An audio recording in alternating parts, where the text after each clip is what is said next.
berarti salah satu harus salah. Ya kan? Jadi yang dimaksudkan dengan Yesus dan Isa itu sama. Yang dimaksudkan, tapi ternyata yang digambarkan dalam kitab Injil dan kitab Quran itu kok beda. Nah, dalam hal ini saya tidak sepakat dengan pendeta Esra Soru. Yang terakhir dia mengatakan, yang digambarkan dalam Injil dan yang digambarkan dalam Al-Quran kok beda? Padahal tidak. Halo sahabat-sahabat dimanapun berada, jumpa lagi bersamaku dalam TikTok ya. Pada tema video kali ini kita akan membahas tentang Isa adalah Yesus atau Yesus adalah Isa ya. Yesus adalah Isa. Isa adalah Yesus ya. Jika di dalam banyak video-video saya yang saya tampilkan di channel Warta Kabar Baik ya, ini channel YouTube-nya ini teman-teman. Warta Kabar Baik ya. Kabar baik yang banyak memberitakan edukasi, titik temu ya, persaudaraan, persamaan, persahabatan semua agama ya. Jadi channel YouTube saya ini channelnya seperti ini ya. Warta Kabar Baik ya. Adalah channel YouTube yang banyak memberitakan titik temu persaudaraan semua agama.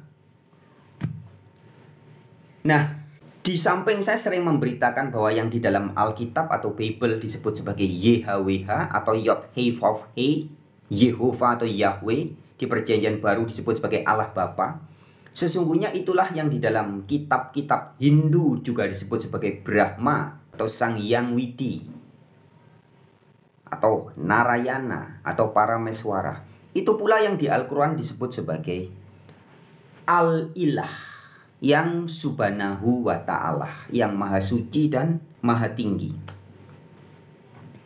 Nah, tapi pada video kali ini kita akan membahas titik temu juga ya. Karena orang itu kalau dapat persamaan, tahu titik temunya itu kan kita gampang gitu loh.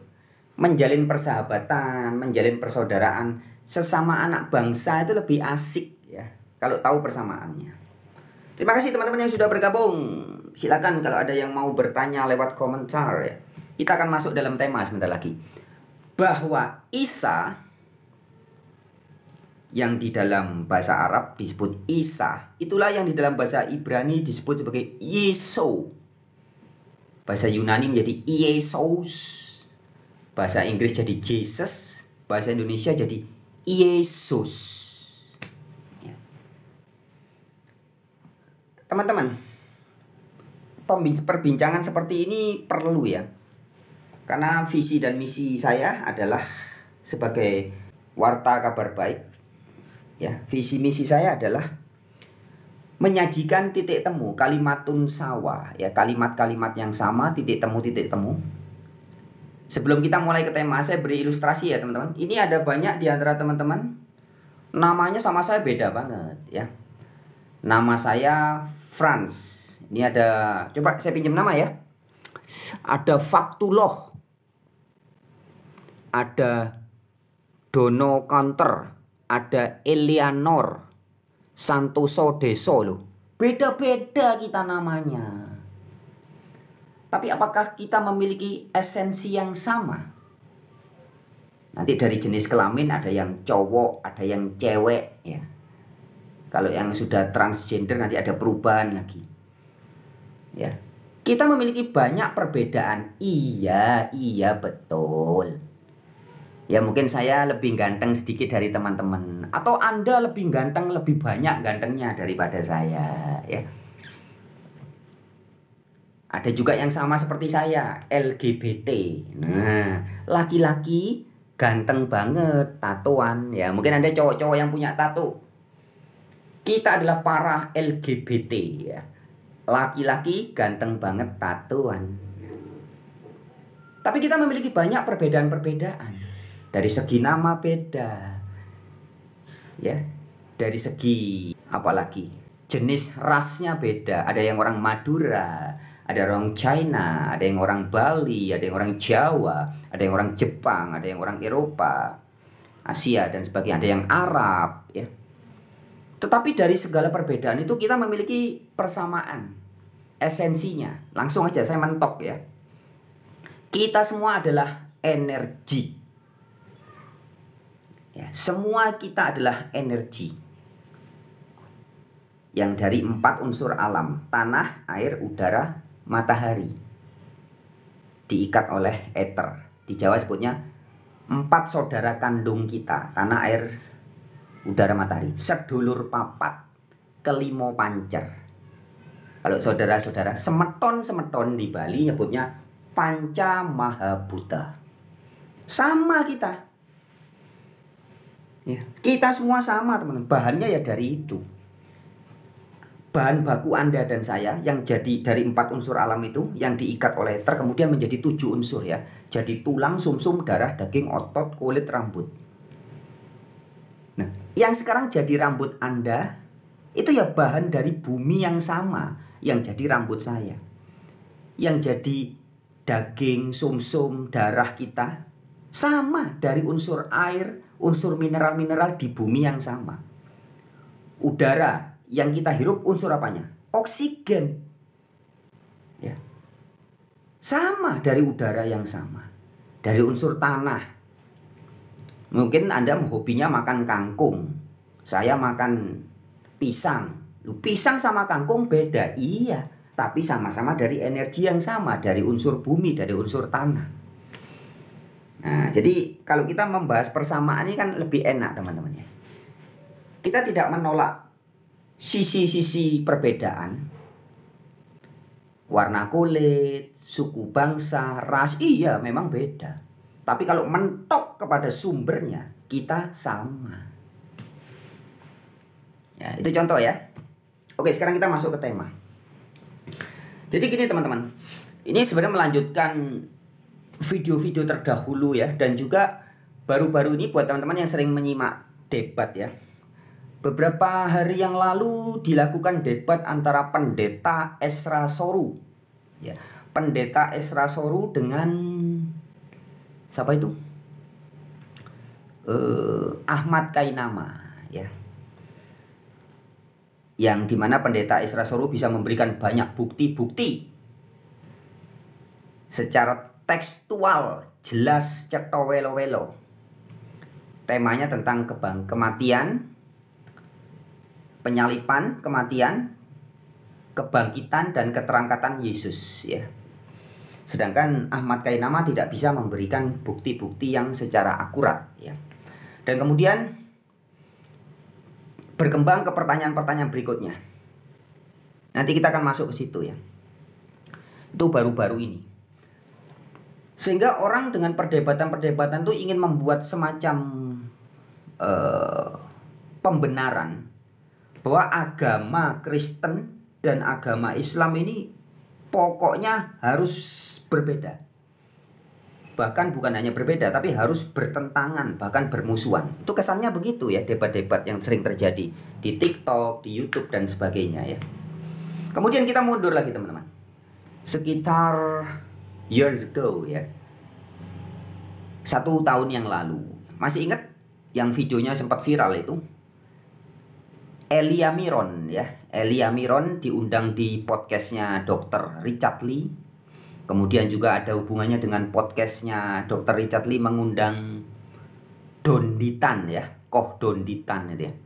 Itu juga membahas perbedaan. Yaitu perbedaan antara Isa di Al-Quranul Karim dengan Yesus di Alkitab. Gitu ya. Katanya Elia Miron, dan ini akhirnya menjadi keyakinan banyak orang. Isa di Al-Quran pasti bukan Yesus di Alkitab. Dengan alasannya. Sekali lagi ya. Alasan yang ditekankan adalah Isa menurut Al-Quran lahir di bawah pohon kurma. Perhatikan ya alasannya ya. Jadi baik Koh Don Ditan maupun Elia Miron dalam hal ini sepakat bahwa Isa di dalam Al-Quran beda dengan Yesus di dalam Alkitab. Buktinya itu tadi. Menurut mereka nih ya, menurut dua orang ini, dan mungkin banyak teman-teman yang juga memiliki pemahaman seperti mereka. Isa di dalam Al-Quran pasti bukan Jesus in the Bible. Why? Because Isa in Quran dikatakan Isa lahir di bawah pohon kurma. Gitu kata mereka, teman-teman. Sedangkan Yesus di dalam Alkitab lahir di kandang domba. Loh, kelahirannya saja sudah beda. No, Isa lahir di bawah pohon kurma. Yesus lahir di kandang domba. Nah, nanti sebelum kita membahas itu, teman-teman. Ya, sebelum kita membahas, tapi penegasan saya begini. Itu semua adalah hoax alias pembodohan dan penipuan publik. Ya, public deception. Siapapun yang mengatakan kepada Anda bahwa di dalam Al-Quran Isa lahir di bawah pohon kurma, ini adalah hoax, pembodohan dan penipuan publik. Makanya waktu itu habis podcast sama Richard Lee, Koh Donditan langsung saya WA. Saya kontak secara pribadi dengan Donditan. Saya minta pertanggungjawaban dia. Saya bilang, Koh Dondi sudah menyebarkan hoax dengan mengatakan bahwa Isa pasti bukan Yesus. Atau Isa beda dengan Yesus, kira-kira begitu ya. Yang kekeh mengatakan Isa bukan Yesus itu lebih kekehnya Elia Miron ya. Tapi Donditan dalam hal ini juga seakan membenarkan bahwa Isa di dalam Al-Quran bukan Yesus di Alkitab. Karena Isa di Al-Quran lahir di bawah pohon kurma. Maka saya tanya sama Koh Donditan, mana ayat Al-Quran? Surat Al-Quran di mana? Surat keberapa? Ayat berapa? Yang menyatakan Isa lahir di bawah pohon kurma. Bulet Koh Donditan balas WA saya. Ujung-ujungnya, itu tafsir para ulama. Nggak ada, teman-teman. Tidak ada ayat Al-Quran mengatakan Maryam melahirkan anaknya atau putranya di bawah pohon kurma. Ataupun Isa lahir di bawah pohon kurma. Itu nggak ada, teman-teman. Begitupun di dalam Alkitab. Tidak ada narasi tekstual yang mengatakan bahwa Yesus lahir di kandang domba.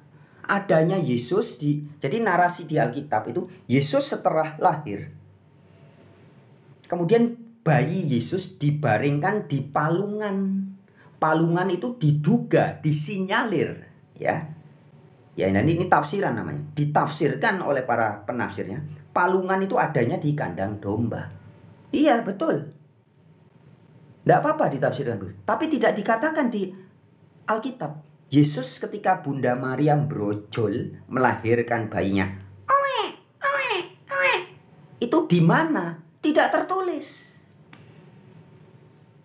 Bisa dipahami sampai sini, teman-teman. Nah, ini ada yang tanya. Terus Isa adalah Yesus, apa buktinya? Oke deh, langsung deh. Nanti saya akan bahas ya. Terima kasih buat siapa tadi yang bertanya. Sebentar, saya mau ucap. Ini kok ada yang lain? Kenapa aku diangkat ya? Kalau boleh saya tahu? Kepencet. Enggak apa-apa. Oke. Saya turunkan ya.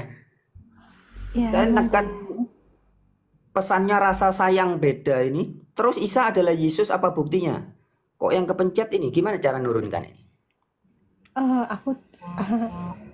Iya, maaf nih Mas, kalau aku nulis di bawah, tapi memang betul terpecah menjadi dua antara yang bilang sama dan tidak sama gitu Mas. Memang ada beberapa yang bilang sama dan tidak sama sih sebenarnya gitu loh. Ya, makanya saya akan tampilkan edukasi yang bagus disampaikan oleh, sebenarnya saya juga pernah sering menyampaikan, tapi saya akan menyampaikan narasi dari pendeta Esra Sauru. Sebentar, saya turunkan dulu ya.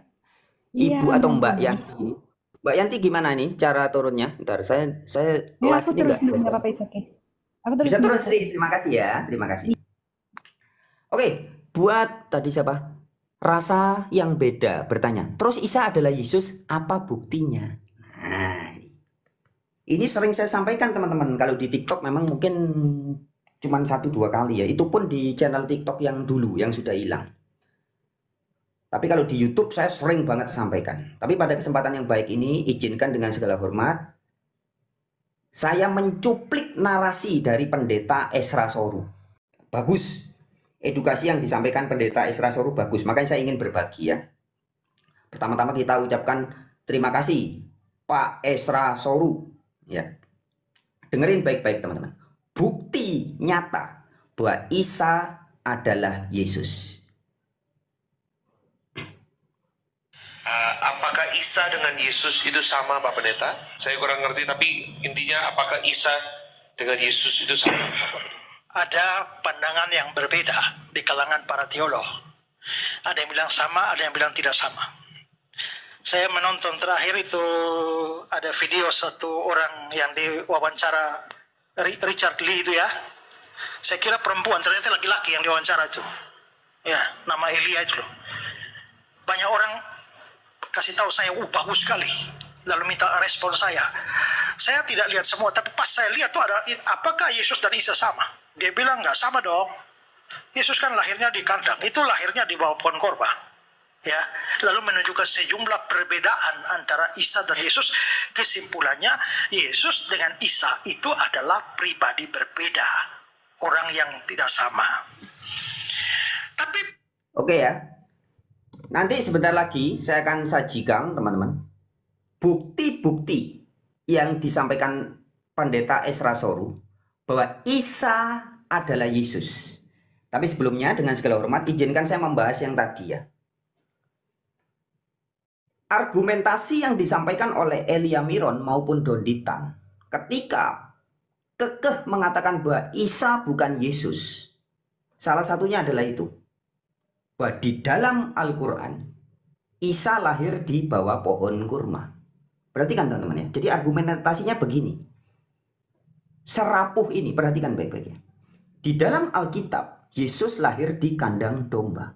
Maka saya tanya, kalau Anda mengatakan Isa menurut Al-Quran lahir di bawah pohon kurma, buktikan ya, Don Ditan, kamu buktikan di mana ayat Al-Quran yang mengatakan Isa lahir di bawah pohon kurma. Nggak ada. Bukti itu tidak ada. Yang ada asumsi tekstual, tafsiran tekstual. Ketika mereka membaca surat Maryam, surat Maryam mengatakan bahwa Maria kesakitan ya, Maryam kesakitan perutnya ketika hendak melahirkan. Ya, perutnya sakit karena mau melahirkan. Kemudian bersandar di pangkal pohon kurma. Itu teks Al-Qur'annya. Kan tidak setiap orang mau sakit perutnya karena mau bersalin, ibu Anda sakit perutnya mau melahirkan, kemudian duduk di bawah pohon jambu gitu misalkan. Kemudian Anda artikan, oh berarti saya waktu lahir di bawah pohon jambu. Kan nggak bisa begitu.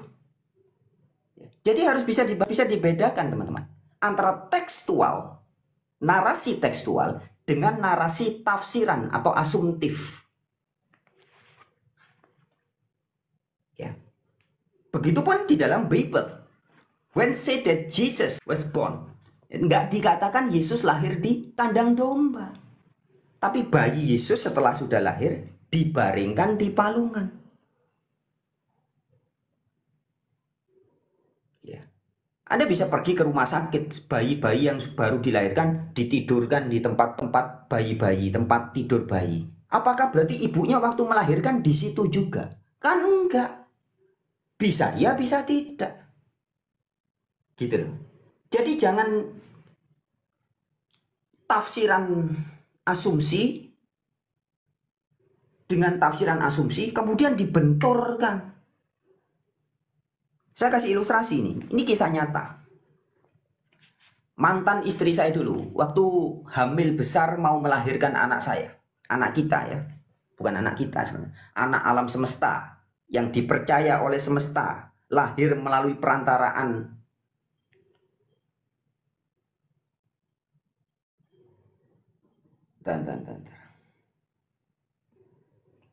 ya, yang dipercaya. Barusan ada peringatan, ini live saya diperingatkan. Nanti kalau tiba-tiba terputus ya berarti teman-teman tahu ya, diblok sama TikTok. Mudah-mudahan tidak ya. Karena ini edukasi ini penting teman-teman ya. Saya akan lanjutkan. Ya. Ketika mantan istri saya perutnya sudah hamil besar, bukan 9 bulan waktu itu, 8 bulan, belum sampai 9 bulan ya. Tiba-tiba sakit mau melahirkan. Kemudian tanggal 29, tanggal 30, tinggal 31 ya. Istri saya berada di rumah bidan di Jalan Bisma. Di Jalan Bisma, di rumah bidan di Denpasar, Bali. Jadi narasinya, mantan istrinya Frans Donald perutnya kesakitan karena hendak melahirkan dan berada 3 hari 3 malam di rumah bidan di Jalan Bisma. Begitu narasinya. Anda silakan artikan. Kemudian mantan istri saya melahirkan bayinya itu. Ya, bayi itu dari hasil alam semesta dengan perantaraan sperma saya, dengan perantaraan ovum wanita itu, mantan istri saya, kemudian jadi bayi itu. Gitu. Kira-kira lahirnya di mana coba? Ini Anda bebas menafsirkan. Oh ya, kalau 3 hari 3 malam di rumah bidan ya pasti lahirnya di rumah bidan. Anda mau menafsirkan begitu, silahkan. Itu tafsir, asumsi, prasangka, dugaan. Tapi faktanya tanggal 1 Januari ya, jam 4 pagi. Jadi kronologinya gini. 3 hari 3 malam mantan istri saya di rumah bidan di Jalan Bisma. Kemudian sekitar jam 2, jam 1, jam 2 malam gitu, bidannya bilang, waduh saya tidak mampu ini karena ketubannya sudah pecah semua, tapi belum bisa keluar ini bayi, harus segera dibawa ke rumah sakit Sanglah. Nah, rumah bidan dari Jalan Bisma ke rumah sakit Sanglah, teman-teman yang tinggal di Denpasar tentu tahu, itu jaraknya sekitar 2-3 km, antara 2 sampai 3 km. Dan jam 4 pagi bayinya lahir di mana? Di rumah sakit Sanglah Denpasar, Bali, bukan di rumah bidan. Paham ya? Jadi ketika ada satu narasi dari saya, mantan istri saya perutnya kesakitan karena hendak melahirkan, 3 hari 3 malam di rumah bidan. Begitu aja narasinya. Tidak dijelaskan lahirnya di mana. Nah, itu pun yang tertulis dalam surat Al-Quranul Karim, dalam surat Maryam. Maryam perutnya kesakitan karena hendak melahirkan, kemudian dia bersandar di pangkal pohon kurma. Nggak ada narasi Isa lahirnya di bawah pohon kurma, nggak ada. Itu tafsiran kemudian, teman. Ya. Jadi artinya dengan segala hormat, siapapun Anda yang masih ngeyel ngotot bahwa Isa pasti bukan Yesus dengan alasan Isa lahir di bawah pohon kurma, Yesus lahir di kandang domba. Ini bukan ayat Al-Quran yang berbeda dengan ayat Alkitab, bukan. Tapi penafsiran orang terhadap Al-Quran yang berbeda dengan penafsiran orang terhadap ayat Alkitab. Jadi tafsiran versus tafsiran. Bukan Al-Quran versus Alkitab, tapi tafsiran versus tafsiran. Itu. Sampai sini clear ya? Jadi argumen baik Donitan, Elia Miron, dan siapapun orang yang berusaha mempertentangkan Isa bukan Yesus dengan alasan Isa lahir di bawah pohon kurma, Yesus lahir di kandang domba, ini gugur. Gugur. Ya. Sekarang kita akan buktikan edukasi yang disampaikan Pendeta Isra Solo tadi. Memang ada sejumlah perbedaan lalu orang menyimpulkan demikian. Tapi pikirkan juga sejumlah persamaan. Nah, karena Isa di dalam Quran itu mamanya nama Maryam. Ibunya namanya Maryam. Bapaknya juga nama Yusuf. Kalau menemukan 2 orang yang mamanya nama sama, itu masih masuk akal. Tapi mama dan bapaknya namanya sama, dengan rentetan peristiwa-peristiwa yang sama, kesamaan ini nih, kenapa bisa terjadi? Lagi pula dari sudut bahasa. Nah, ini yang perlu diperhatikan. Namanya korespondensi fonetik. Ya. Hubungan bahasa. Ya. Fonetik korespondensi. Ya. Perhatikan baik-baik. Ini bagus sekali, teman-teman. Itu ya misalnya ya antara ullah, illah, Allah, Eloah itu punya hubungan semua. Ya. Maka karena apalagi serumpun antara bahasa Ibrani dengan bahasa Arab, rumpunnya sama. Ya. Hal ini juga pernah disampaikan setahun yang lalu, saya masukkan di channel Warta Kabar Baik juga, channel YouTube ya. Edukasi tentang bahwa Allah yang diberitakan di dalam Al-Quran itu sesungguhnya adalah berasal dari bahasa Ibrani. Nah, edukasi ini disampaikan oleh almarhum ya, Buya Syakur Yasin, dan juga ada Ustadz dan guru di Semarang, namanya Dr. Muhammad Nasih. Itu videonya pernah saya sampaikan, saya bagikan sekitar 1 tahun yang lalu. Jadi Allah, Al-Ilah, Eloah itu sama. Ya, ini sekedar tambahan sebelum nanti kita lanjut ke soal Isa. Lanjut Pak Esra. Rumpun bahasa Semitik dari jalurnya anaknya Nuh, Sem itu loh. Makanya bahasa-bahasa itu mirip. Abodah dalam bahasa Ibrani sampai di Arab menjadi ibadah, sampai Indonesia menjadi ibadah. Kados bahasa Ibrani sampai ke Arab jadi kudus, sampai ke kita jadi kudus. Di bahasa Ibrani itu neraka itu Gehenna. Dari Gehenna sampai ke Arab, kalau Arab tuh G di Ibrani jadi J, makanya Hagar jadi Hajar. Ya, lalu Gabriel menjadi Jibril. Maka Gehenna itu di Arab menjadi Jahana. Jahana sampai ke Indonesia jadi Jahanam. Makanya neraka Jahanam betul. Ya, nah itu ada hubungan bunyi. Nah, antara Isa dengan, ingat ya, Yesus itu nama Yunani Yesus, nama Ibraninya tuh Yosua. Perhatikan. Yosua tuh Yesus itu. Makanya ada orang tanya, Pak Pendeta, kalau anak saya lahir 25 Desember boleh kasih nama Yesus? Oh boleh. Kalau Yosua boleh, kenapa Yesus gak boleh? Di Portugal sana ada banyak orang nama Yesus. Di Timor Leste sana ada orang nama Yesus. Banyak itu. Ya, yang penting jangan Yesus Kristus saja. Itu karena kalau dikasih nama Yesus Kristus, tiba-tiba dia mabuk dan ditangkap masuk penjara, koran menerbitkan Yesus Kristus ditangkap. Nah, itu kan jadi kacau dia. Nah, tapi hubungan bunyi dari Yosua menjadi Yesus, Yesus menjadi Isa, atau Isa Yasu, itu ada hubungannya. Ya, karena saya tambahkan ya teman-teman ya. Ini sudah sangat bagus yang disampaikan Pak Esra Soru, tapi saya tambahkan sedikit aja. Kalau di dalam bahasa Ibrani kan Yasua atau Yasu, tapi kalau dalam bahasa Ibrani modern, ya itu bahasa Aramaik ya, itu malah Iso. Perhatikan baik-baik. Ya.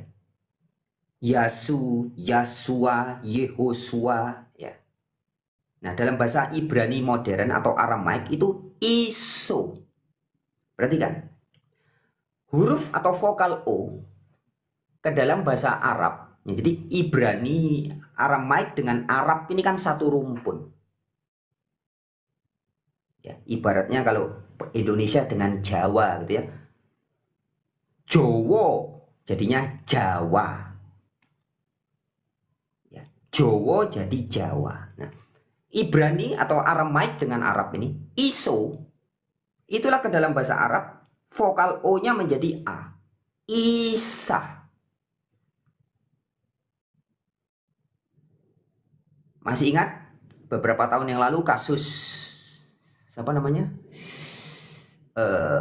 Pak Panji Gumilang yang viral itu ya, yang kemudian dipolitisir sampai masuk penjara dia. Hafenu shalom alaihim. Shalom alaihim. Salam bahasa Aramaik ke bahasa Arab menjadi salam. Shalom alaihim. Jadi salam alaikum. Sama. Ya.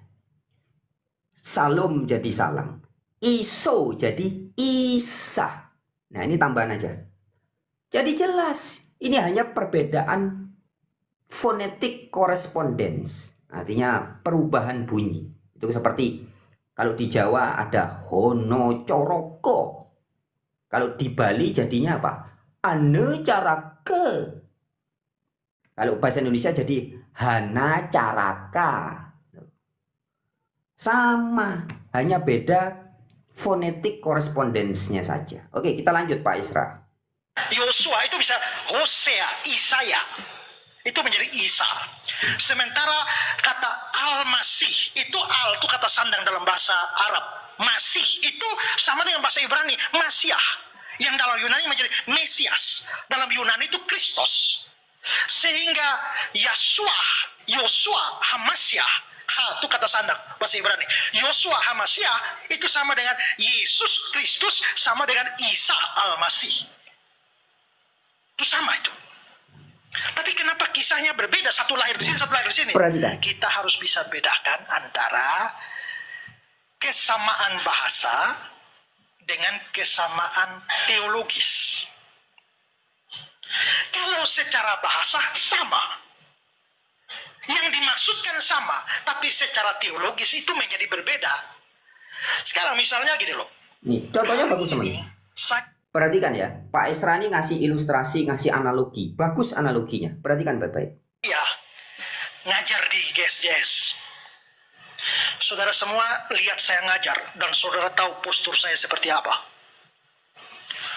Lalu saudara mulai cerita kepada anak saudara, cucu saudara, cucunya cucu saudara, terus generasi bahwa pada tanggal sekian tuh pernah ada pendeta namanya Esra. Maka kira-kira ini 2023 sampai tahun 2070 ada satu orang dari generasi sana bilang Esra itu orangnya gemuk. Tiba-tiba satu generasi dari sini, Esra itu orangnya kurus. Sekarang deskripsi sudah beda. Apakah mereka membicarakan orang yang sama? Ya, Esra yang sama yang pada tanggal sekian datang ngajar di GSJS. Orang yang dimasukkan sama, tapi karena faktor-faktor tertentu, deskripsinya di sana tentang Esra lain, di sini lain. Berarti salah satu harus salah. Ya kan? Jadi yang dimaksudkan dengan Yesus dan Isa itu sama. Yang dimaksudkan, tapi ternyata yang digambarkan dalam kitab Injil dan kitab Quran itu kok beda. Nah, dalam hal ini saya tidak sepakat dengan pendeta Esra Soru. Yang terakhir dia mengatakan, yang digambarkan dalam Injil dan yang digambarkan dalam Al-Quran kok beda. Padahal tidak.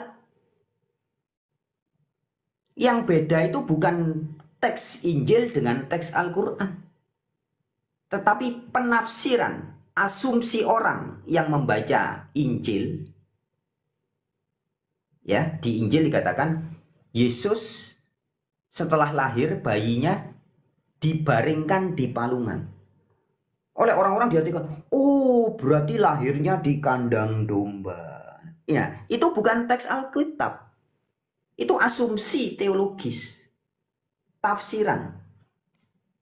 Nah, begitupun ketika orang membaca Al-Quran. Ya, jadi dalam hal ini saya mengkritik Pak Esra. Pak Esra kurang teliti dalam hal ini. Pak Esra, pendeta Esra tadi menjelaskan tentang fonetik korespondensi bagus banget. Ya. Tetapi ketika masih terjebak dalam persepsi bahwa Al-Quran beda dengan Injil, karena Al-Quran mengatakan Isa lahir di bawah pohon kurma. Nah ini salah ini. Asumsi ini salah. Injil mengatakan Yesus lahir di kandang domba. Ini salah juga. Jadi asumsi salah ketemu asumsi salah. Ini yang bertentangan. Bukan Al-Quran versus Injil. Gitu ya. Jadi bisa ditangkap teman-teman ya. Kelihatan ya. Jadi bulatnya, benang ruwetnya ini di sini ternyata masalahnya. Kita lanjut dulu sedikit. Yang ini bilang mati di salib. Yang sana bilang nggak mati di salib, hanya diselamatkan saja. Ya, diserupakan saja. Kok beda? Yang ini lahir di sini, di Bethlehem, itu lahir di Pohon Korma. Kok beda? Kalau begitu, orang yang dimaksudkan sama, tapi deskripsinya berbeda. Lalu kalau deskripsinya berbeda, mana yang harus dipercaya Pak Pendeta? Ya, percaya yang lebih tua lah. Ya, barusan kita dengar ada narasi, selain Pak Esra memberi perbedaannya dari sisi kelahirannya, Isa di bawah pohon kurma, Yesus di kandang domba. Ya, ini sudah kita runtuhkan, teman. Kemudian juga ada argumen yang sering disampaikan, diungkap Pak Esra tadi. Di dalam Alkitab jelas, Yesus mati disalib. Kemudian jadi cerita kelahiran Yesus itu detail ya di Alkitab. Bahkan nubuat sebelum kelahirannya ada. Kemudian kematiannya bagaimana, proses kematiannya bagaimana, penyalipannya bagaimana, berapa hari kemudian bangkit. Ya. Sedangkan di Al-Quran katanya diserupakan. Nah, nanti kita akan ulas tuh teman-teman. Ini juga masalahnya masalah bukan tekstual sebenarnya, masalah tafsir. Masalah tafsir saja. Saya mau tegaskan teman-teman, langsung yang kedua tadi ya. Saya mau tunjukkan satu buku, ini nanti kena lagi. Tadi saya nunjukin buku sepintas saja kena peringatan dari TikTok. Ada buku judulnya Isa alaihi salam dalam Al-Quran. Ya. Mengenal sang kalimatullah dan rohullah lebih dekat. Itu penulisnya seorang muslim, Ibrahim Abdullah namanya. Nah, buku itu buku itu bagus banget teman-teman. Jadi judulnya ya, saya baca sekali lagi. Buku bacaan wajib Islam Kristen. Isa alaihi salam dalam Al-Quran. Mengenal sang kalimatullah dan rohullah lebih dekat. Begitu tulisannya ya. Ibrahim Abdullah, penerbit Rosail. Nah, buku itu membahas bahwa Isa yang di dalam Al-Quran disebut sebagai rohullah atau roh Allah, firman Allah. Itulah juga yang di Alkitab dalam Injil Yohanes disebut Yesus adalah firman Allah. Dalam kitab Wahyu 19 dikatakan namanya adalah firman Allah. Nah, jadi banyak menunjukkan persamaan. Tetapi ketika membahas tentang surat Al-Quran An-Nisa ayat 157, nah itu juga dijelaskan dalam buku itu bahwa penafsirannya itu yang salah. Saya mau bacain teman-teman. Dalam teks bahasa terjemahan bahasa Indonesia itu diterjemahkan begini ya. Ini An-Nisa 157 ya. Surat An-Nisa 157. Dan karena ucapan mereka, koma. Kita berhenti dulu sini. Ini mereka ini siapa? Anda bisa baca di ayat 154, 155, 156. Mereka ini menunjuk pada orang-orang Yahudi yang berdebat. Jadi di zaman Nabi Muhammad ada orang-orang Yahudi yang berdebat. Nah, karena ucapan mereka itu, koma, sesungguhnya kami telah membunuh Al-Masih putra Maryam, Rasulullah. Tanda baca tutup. Padahal mereka, siapa mereka di sini? Orang Yahudi itu yang berselisih paham itu. Ya. Mereka tidak membunuhnya dan tidak menyalibnya. Tetapi orang yang diserupakan dengan Isa. Titik. Sesungguhnya mereka yang berselisih pendapat tentang Isa selalu dalam keraguan-raguan tentang yang dibunuh itu. Mereka benar-benar tidak tahu. Nah, ini kata kuncinya sini. Mereka yang berselisih paham itu di zaman Nabi Muhammad mungkin ya. Ada orang-orang berselisih paham itu, kelompok Yahudi tertentu mungkin ya. Mereka benar-benar tidak tahu, melainkan mengikuti persangkaan belaka. Jadi paham? Nah, Al-Quran tidak ada penjelasan lebih jelas. Tetapi kalau Anda hanya mendasarkan dari ayat ini, kemudian menafsirkan langsung bahwa menurut Al-Quran, Isa tidak mati, disalib, tetapi diserupakan. Itu tafsiran teman-teman. Itu asumsi. bukan teks Al-Quran. Nanti saya akan perkuat ya dengan, jadi gini, kalau kita membaca Alkitab itu kan ada metode atau cara yang terbaik adalah sola scriptura, interpres scriptura. Artinya ayat Alkitab itu dijelaskan atau diterangkan, diperkuat dengan ayat Alkitab yang lain. Itu namanya sola scriptura, interpres scriptura. Jadi ayat Alkitab itu cara menginterpretasikan yang benar, menafsirkan ayat Alkitab yang benar, ya harus dengan dukungan ayat-ayat Alkitab yang lain. Ini cara memahami Alkitab yang bagus, yang baik ya. Nah, ada juga itu dalam Al-Quran berlaku.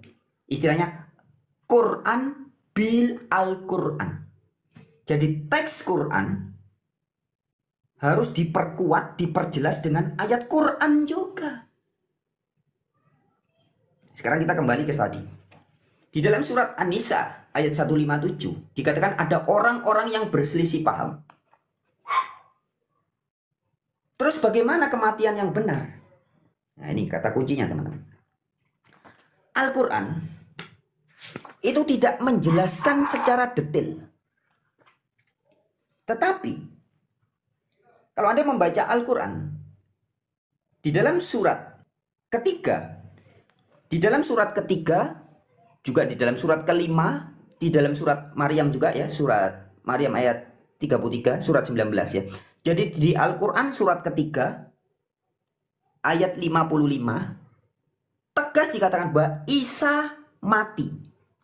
Jadi Isa yang asli ya, bukan katanya Pak Ustadz, katanya Don Ditan, katanya Elia Miron, katanya Ustadz ini, katanya Adi Hidayat, katanya Abdul Somad, bukan. Tapi kata Quran. Ya, saya bilang kata Quran. Isa itu mati. Mana ayatnya? Catat baik-baik teman-teman. Quran surat 3 ayat 55. Yang pertama. Yang kedua, Quran surat kelima ayat 117. Yang ketiga, Al-Quran surat 19 ayat 33. Jelas mengatakan Isa pernah mati. Ini kata kuncinya. Terus matinya bagaimana? Sebentar, nanti sebelum saya lanjut ya. Selain Isa pernah mati, di dalam surat yang sama tadi, surat Maryam, surat 19 ayat 33, juga dikatakan Isa pernah dibangkitkan oleh Allah. Jadi kalau mati, dibangkitkan itu bukan bangkit hari tidur, bukan ya. Kalau Anda membaca di dalam surat 33 nih, saya bacain ya. Dan keselamatan atasku pada hari aku dilahirkan. Ya, pada waktu Isa dilahirkan. Pada hari Isa wafat. Dan pada hari aku dibangkitkan hidup kembali. Jadi bukan bangkit dari tidur. Tapi dikatakan hidup kembali. Berarti dari mati. Jelas. Surat Maryam ayat 33. Nah, sekarang kembali ke pertanyaannya. Bagaimana kemudian penjelasan Al-Quran? Isa matinya bagaimana? Apakah disalib atau bagaimana? Terus bangkitnya bagaimana? Nanti kalau Anda baca di dalam surat ketiga ayat 55 dan juga di dalam An-Nisa ayat 158 ya, surat keempat. Surat 3 ayat 55 dan surat 4 ayat 158 juga dikatakan Isa diangkat. Jadi yang jelas Al-Quran memberitahu seluruh dunia. Ya Al-Quran ya ngasih tahu, bukan Adi Hidayat, Abdul Somad, Ustadz ini, bacotannya Frans Donald, bukan. Quranul Karim memberitahu seluruh dunia bahwa Isa pernah lahir, pernah mati, dibangkitkan hidup kembali, dan diangkat. Ini kesaksian Quran. Kemudian ceritanya bagaimana? Lahirnya bagaimana? Al-Quran tidak detail teman-teman. Matinya bagaimana? Al-Quran juga tidak jelas. Hidup kembalinya bagaimana? Tidak jelas. Diangkatnya bagaimana? Tidak jelas juga. Tapi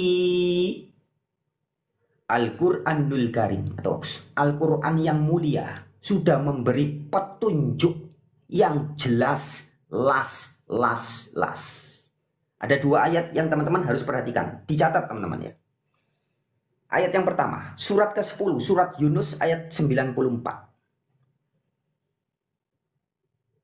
mengatakan, jika ada keraguan dari apa yang kami turunkan kepadamu. Dalam terjemahan Al-Quran dikasih dalam kurung Muhammad ya. Jadi jika Nabi Muhammad saja ragu apa yang diturunkan Allah kepadamu, surat Yunus 94. Tanyakanlah kepada pembaca kitab sebelum kamu. Ini kata kuncinya. Jadi kalau ada hal-hal yang Anda ragu, tanyakan kepada pembaca kitab sebelum pembaca Al-Quran. Sebelum Nabi Muhammad. Siapa? Rabi-rabi Yahudi membaca kitab Torah. Pendeta-pendeta Nasrani membaca kitab Injil. Makanya Nabi Muhammad itu pamannya kan pendeta. Warukah bin Naufal, ada pendeta Buhairo. Mereka, Nabi Muhammad bersahabat dengan pendeta-pendeta. Maka ada ayat hadis juga mengatakan, orang-orang terdekat denganku adalah rabi-rabi Yahudi, pendeta-pendeta Nasrani. Jelas.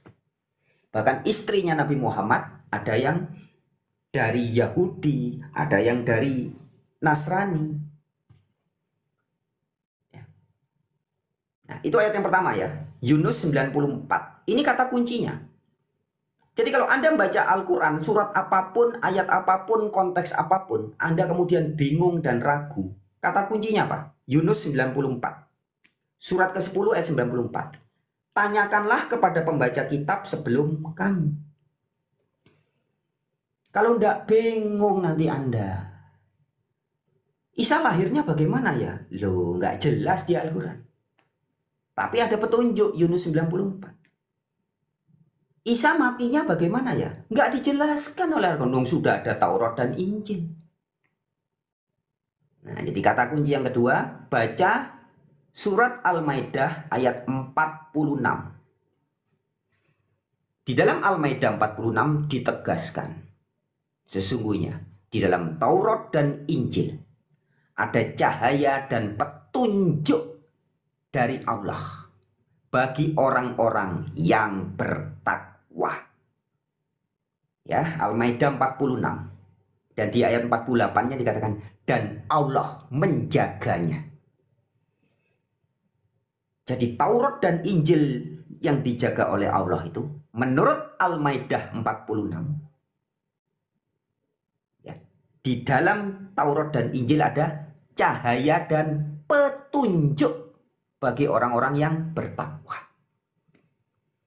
Jadi kalau Anda membaca Al-Quran supaya tidak salah tafsir, salah paham, gagal paham, dan kemudian berpaham salah, maka taatlah Al-Quran.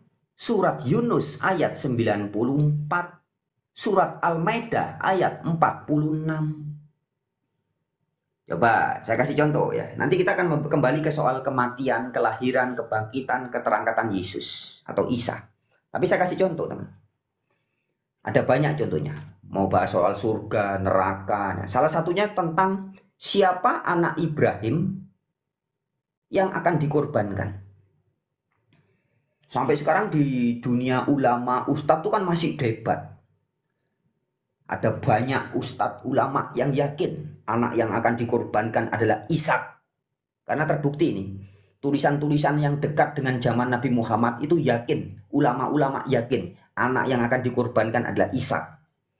Tapi antara 500 sampai 600 tahun kemudian mulai muncul ulama-ulama yang menafsirkan berbeda bahwa anak yang akan dikorbankan adalah Ismail, gitu kan. Nah, jadi sampai sekarang debat itu di dunia agama Islam.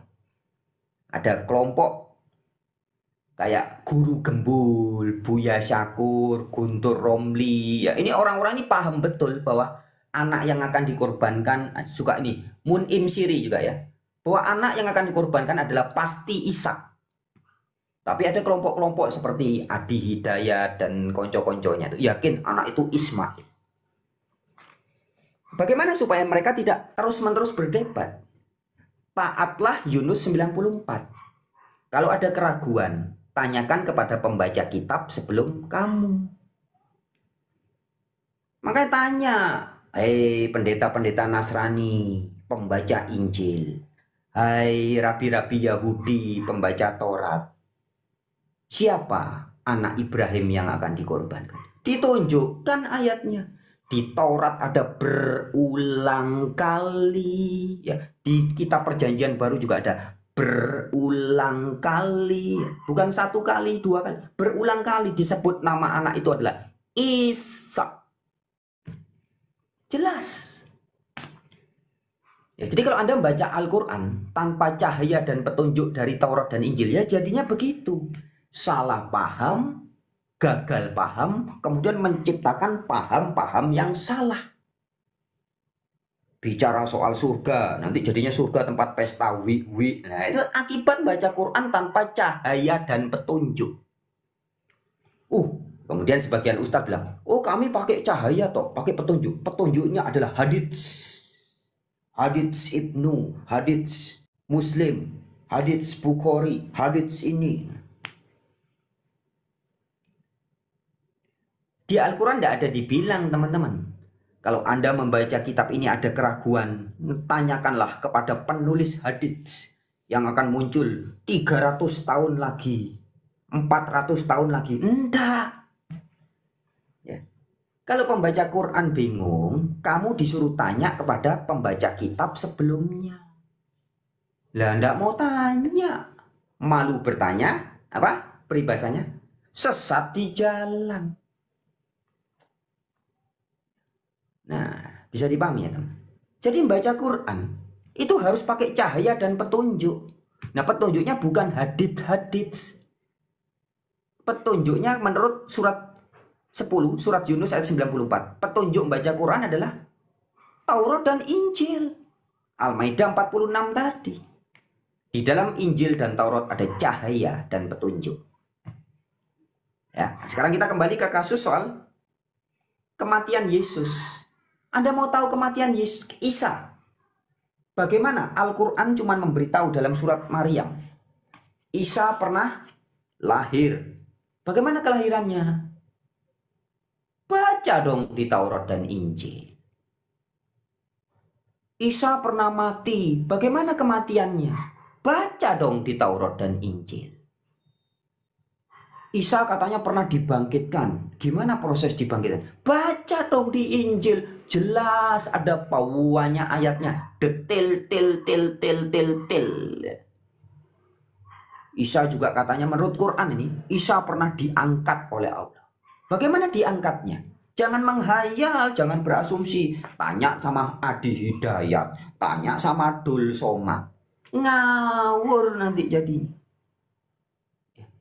Taatlah Al-Quran, wahai Anda pembaca Al-Quran. Kalau ada keraguan, jadikanlah Taurat dan Injil sebagai cahaya dan petunjuk. Al-Maidah 46. Kalau ada keraguan, Yunus 94. Tanyakan kepada pembaca kitab sebelum Nabi Muhammad. Siapa pembaca kitab sebelum Nabi Muhammad? Ya, ada resi-resi pembaca kitab Widya atau kitab pengetahuan, kitab Weda, kitab Bhagavad Gita. Ya, ada rabi-rabi Yahudi, pembaca kitab-kitab Torah, kitab-kitab para nabi, Mazmur dan sebagainya. Ada pendeta-pendeta Nasrani dengan kitabnya Injil. Itu caranya, ya. Jadi sampai di sini jelas ya teman-teman ya. Clear ya? Jadi sebenarnya singkatnya begini teman-teman. Teman-teman harus bisa membedakan antara tekstual dengan asumsi tekstual atau tafsiran terhadap teks. Jangan disamakan. Tekstualnya jelas mengatakan tadi contoh ya. Isa sebelum lahir, Maryam perutnya kesakitan, kemudian bersandar di pangkal pohon kurma. Teksnya begitu. Sedangkan asumsi, tafsiran, prasangka mengatakan, berarti kalau bersandar di pohon kurma, mungkin lahirnya di bawah pohon kurma. Nah, itu namanya asumsi. Begitu dong. Begitupun di dalam Alkitab. Dalam kitab-kitab Perjanjian Baru tidak ada satupun ayat mengatakan Yesus lahir di kandang domba. Tidak ada. Adanya bayinya setelah lahir. Setelah lahir sama pada saat lahir itu kan beda ya. Setelah lahir dibaringkan di palungan. Lahirnya mungkin di tengah jalan, tidak ngerti kita. Tidak dijelaskan yang jelas di Alkitab. Kan katanya Maria dan Yusuf nyari tempat penginapan tapi tidak dapat. Mungkin di teras penginapan lahirnya. Mungkin lahir di teras penginapan atau di padang rumput atau brojol di tengah jalan. Tidak tahu. Ataupun di kandang domba, tidak ngerti kita. Ya. Bisa dipahami teman-teman ya. Jadi bedakan antara asumsi teologis, asumsi teks, prasangka, dugaan, imajinasi, hayalan dengan teks yang tertulis. Nah, orang-orang seperti Elia Miron, dengan segala hormat saya harus berulang kali nyebut nama ya, Donditan juga ya, dan mungkin Pak Esra Soru dalam hal ini juga masih berpikir berprasangka begitu. Menurut Al-Quran, Isa lahir di bawah pohon kurma. Ini tidak betul, bukan menurut Al-Quran. Menurut penafsiran orang tentang Al-Quran. Begitu harusnya. Menurut penafsiran Donditan tentang Al-Quran, Isa lahir di bawah pohon kurma. Jadi penafsirannya bukan Al-Qurannya. Menurut penafsiran pendeta Semelekete misalnya, Yesus di dalam Alkitab lahir di kandang domba. Itu penafsiran, bukan tekstual. Ya. Jadi artinya teman-teman, upaya membenturkan agama Islam dengan agama Kristen berdasarkan Al-Quran dibenturkan dengan Bible, ini salah kaprah. Karena salah paham saja. Gagal paham ya. Salah paham, gagal paham, kemudian jadi paham salah. Nah, paham yang salah ini yang sekarang sering diajarkan. Ya. Sebagai ini teman-teman, saya tambahan sedikit tadi ya, membahas tentang An-Nisa ayat 157. Karena ini banyak yang ngotot ini, ustadz-ustadz, kiai-kiai, gus-gus ya. Ngotot pakai ayat An-Nisa 157 untuk membuktikan bahwa Isa tidak pernah mati di salib. Padahal ayatnya itu tidak jelas. Ayatnya mengatakan, tadi sudah saya bacakan ya, mereka ragu. Ya. Mereka di sini yang ragu adalah orang-orang Yahudi kita tidak ngerti itu Yahudi yang mana yang dimaksud. Di zaman Nabi Muhammad mungkin ya, jaraknya kan jauh. Yang jelas katakan, dan karena ucapan mereka sesungguhnya kami tidak membunuh Al-Masih. Jadi mereka orang Yahudi itu berucap begitu. Ya. Terus ditegaskan oleh Al-Quran, padahal mereka, ya, orang Yahudi yang Kisruh ini tidak membunuhnya. Ya memang tidak. Anda baca teliti di Injil. Ada tidak ayat Alkitab orang Yahudi membunuh Yesus? Tidak ada. Jadi dalam hal ini Al-Quran sebenarnya tidak bertentangan dengan Alkitab. Saya kasih ilustrasi sebentar lagi ya. Jadi teman-teman nangkep ya, bahwa ketika Al-Quran mengatakan bahwa orang Yahudi berselisih paham, ini orang Yahudi yang mana? Mereka mengatakan kami tidak membunuh Al-Masih. Ya memang tidak ada. Di Alkitab pun tidak ada orang Yahudi membunuh Yesus. Tidak ada teman-teman. Yang bunuh Yesus itu orang-orang tentara-tentara Romawi. Bukan Yahudi. Lebih tepatnya iblis ya, setan memakai fisiknya tentara-tentara Romawi. Itu ceritanya. Tapi untuk memperjelas saya kasih ilustrasi teman. Kan gini. Karena di dalam An-Nisa 157 itu tertulis begitu, kemudian banyak ustadz menafsirkan berarti Isa tidak mati. Nah, ini tafsiran yang kebablasan. Saya kasih ilustrasi ya. Jangan sembrono kalau menafsirkan itu. Baru dikatakan orang Yahudi tidak membunuh. Kami tidak membunuh Al-Masih. Kemudian dia tahu, oh berarti Al-Masih tidak mati. Jangan begitu ya. Saya kasih kisah nyata ini teman-teman supaya kebuka ilustrasinya. Masih ingat cerita kasus pembunuhan Vina Cirebon yang lagi rame? Ini kasus berapa? 5 atau 6 tahun yang lalu ya kejadiannya. Kemudian sekarang mulai terbongkar lagi, viral dan ketahuan. Ternyata pembunuh ada berapa orang itu ya yang sudah dipenjara? 5 atau banyak itu ya? Lebih dari 3 orang itu ya masuk penjara dianggap sebagai para pembunuh Vina.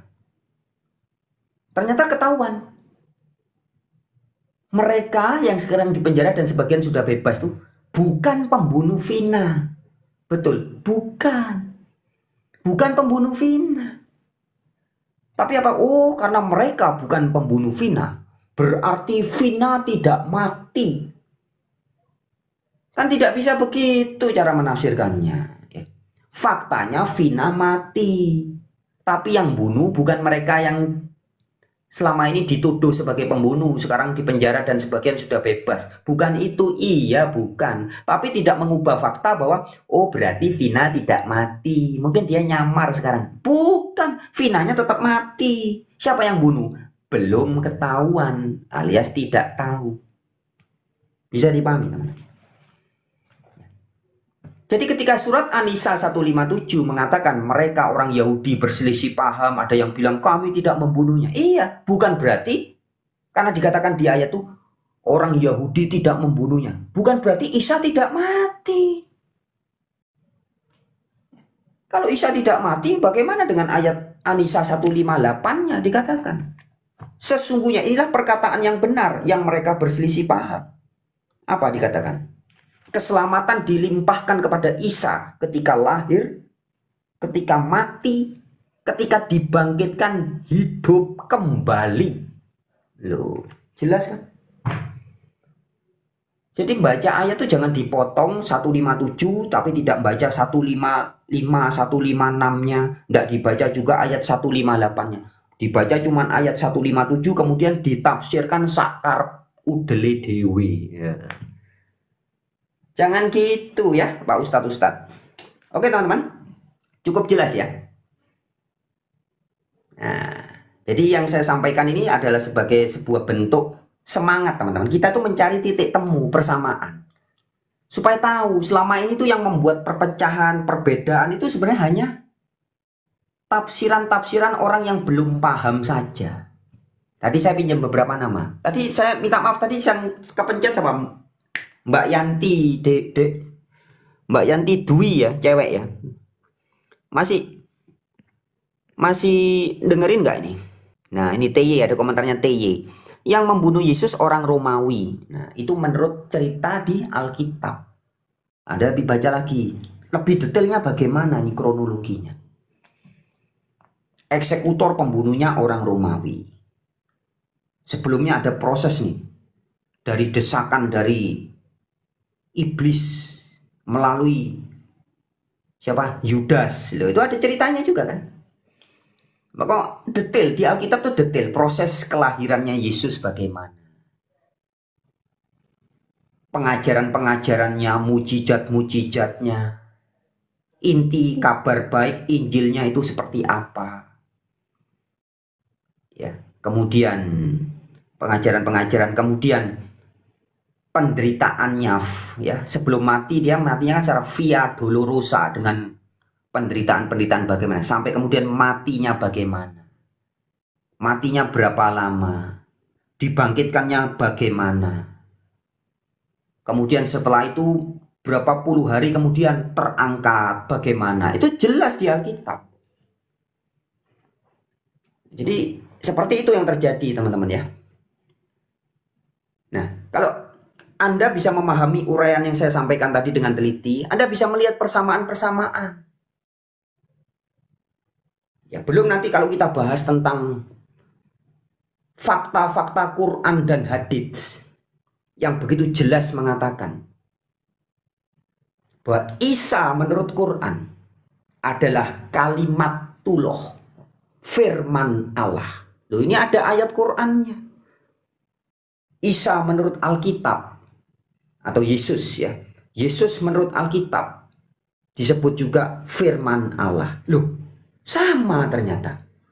Informasi yang diberitakan Al-Quran mengatakan Isa adalah kalimatullah, kalamullah, firman Allah. Di hadits juga. Kalau di hadits ada hadits Muslim, ada hadits Nawawi, dan hadits Bukhari. Di hadits Bukhari saya ingat ayatnya. 1490, nomor 1496. Isa adalah rohullah, kalimatullah. Nah, ini kan hal-hal seperti ini pernah Anda dengar pengajian di masjid di mana ustadz ngomong seperti yang saya sampaikan? Tidak pernah. Padahal ini ayat Al-Quran. Isa itu menurut Al-Quran selain disebut sebagai Rasul, sebagai Nabi, sebagai apa lagi? Firman Allah dan Rohullah. Satu lagi, sebagai siapa? Al-Masih. Al-Masih artinya apa? Ya, sempat viral tuh video yang disampaikan Felix Xiao ya. Ustadz Felix Xiao ketika ditanya, Ustadz, apakah sama Isa dengan Yesus? Sama, dia jawab gitu. Kemudian Felix Xiao juga penjelasannya dalam konteks itu ya, dalam konteks itu bagus. Isa ya Yesus, Yesus ya Isa. Sama nggak Ustadz Yesus Kristus dengan Isa Al-Masih? Sama, bedanya cuma lafaz saja. Kalau Isa itu bahasa Arab, bahasa Ibraninya Isa, bahasa Yunaninya Jesus. Bahasa Arabnya Al-Masih, bahasa Ibraninya Mesias. Mesias itu artinya juru selamat. Juru selamat sama kayak Al-Masih yang dijanjikan. Al-Masih itu artinya juru selamat. Itu kata Felix Xiao. Dalam hal itu Felix Xiao jujur. Al-Masih bahasa Arab dari bahasa Ibrani Masyah. Ha itu kata sandang ya. Kalau dalam bahasa Inggris setara dengan de. Bahasa Arab al ya. De. Bahasa Ibraninya ha. Bahasa Arab al. Ya. Isa Al-Masih. Artinya Yesus Sang Kristus. Iso ha Masiah. Nah, arti dari Kristus atau Al-Masih atau Hamasiah atau Mesias adalah juru selamat. Orang yang mendapat tugas sebagai penyampai peringatan, penunjuk arah. Bahasa Ibraninya apa? Nevi. Maka ada istilah navigasi, navigator. Itu kemudian jadi kata nabi. Itu tugasnya pemberi peringatan, penunjuk arah. Pembawa risalah, rasul. Ya.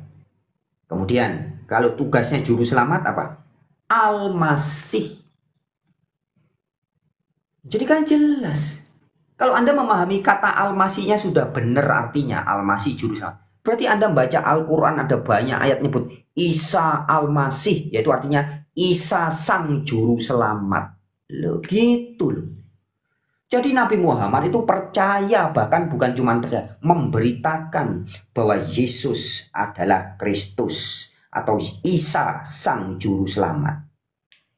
Itu Nabi Muhammad yang asli. Beda dengan Nabi Muhammad yang diberitakan versinya kebanyakan oknum, ustadz dan ulama. Beda. Ya. Anda tanya coba kepada Donditan, Koh Donditan dan teman-temannya itu. Isa itu hanya sebatas nabi. Menurut Quran, Isa itu hanya nabi. Mana ada ayat Al-Quran bilang Isa hanya nabi? Tidak ada. Adanya ayat Al-Quran nyebut Isa sebagai nabi, iya. Tapi tidak hanya, ya kata hanya itu kan menafikan yang lain. Hanya nabi berarti dia bukan rasul, bukan Al-Masih, ya, bukan Rohullah, bukan firman Allah. Dia hanya nabi.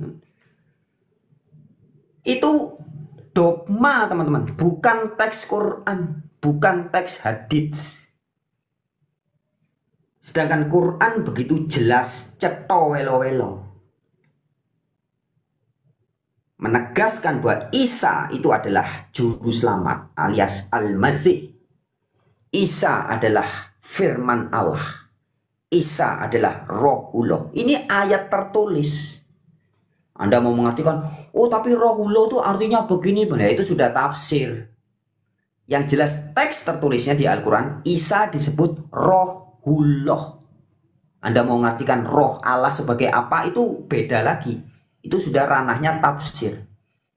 Al-Quran menyebut Isa sebagai firman atau kalimatullah. Itu tekstualnya begitu. Oh, kalimat Allah maksudnya begini, begono, begino. Ya, itu sudah tafsiran Pak Ustadz. Ya, tapi yang saya sampaikan adalah teks tertulisnya begitu. Jelas jadi ya, teman-teman ya. Ada, oke, saya pinjam nama. Ada TY, betul. TY, dia yang diurapi, betul ya. Al-Masih atau Kristus dia yang diurapi buat apa? Ya. Diurapi buat apa? Yahudi itu jelas, teman-teman. Gelarnya itu jelas. Contoh ya, contoh, ini contoh. Di Indonesia ada istilah pelayan. Betul ya? Anda di rumah ada pelayan, bibi, mbok-mbok, pelayan. Tapi kita di negara juga ada pelayan, namanya polisi, pelayan masyarakat. Apakah sama? Polisi yang pelayan masyarakat dengan bibi pelayan di rumah Anda. Sama-sama pelayan kan? Tapi kan beda fungsinya. Ada lagi pegawai negeri ya, di kantor-kantor kelurahan, itu pelayan kita semua. Semua sama-sama disebut pelayan negara. Tapi fungsinya beda-beda. Itu ilustrasinya seperti itu. Pemimpin juga begitu. Pemimpin tertinggi disebutnya presiden. Presiden itu adalah pimpinan tertinggi. Presiden negara ya pimpinan tertinggi negara. Presiden ILC ya, Indonesia Lawyers Club, Karni Ilyas. Ya pimpinan tertinggi ILC. Ini saya kasih ilustrasi biar gampang ditangkap. Nah, jadi harus paham istilah-istilah itu. Nah, bahasa Ibrani itu juga begitu.